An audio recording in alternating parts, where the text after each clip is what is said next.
দুর্ঘটনার কবলে পড়েছেন চিত্রনায়ক বাপ্পি চৌধুরী। রোববার রাত 11:30টার দিকে যাত্রাবাড়ী ফ্লাইওভারের উপরে এই দুর্ঘটনার শিকার হন তিনি। বিষয়টি নিশ্চিত করেছেন বাপ্পি নিজেই।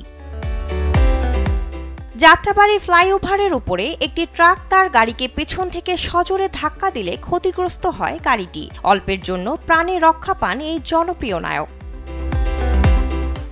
এ প্রসঙ্গে বাপ্পি জানান, রোববার রাতে তিনি নারায়ণগঞ্জ থেকে ঢাকায় ফিরছিলেন। তার গাড়ি যাত্রাবাড়ী ফ্লাইওভারে স্বাভাবিক গতিতে চলছিল। হঠাৎ একটি ট্রাক পিছন থেকে সজোরে ধাক্কা দিলে গাড়িটি ক্ষতিগ্রস্ত হয়। খবর পেয়ে পুলিশ ঘটনাস্থলে পৌঁছে ট্রাকটি আটক করে। এ ঘটনায় থানায় একটি মামলা দায়ের করা হয়েছে।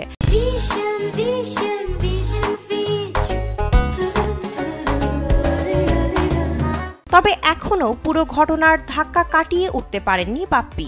রয়েছে মানসিকভাবে ট্রমার মধ্যে।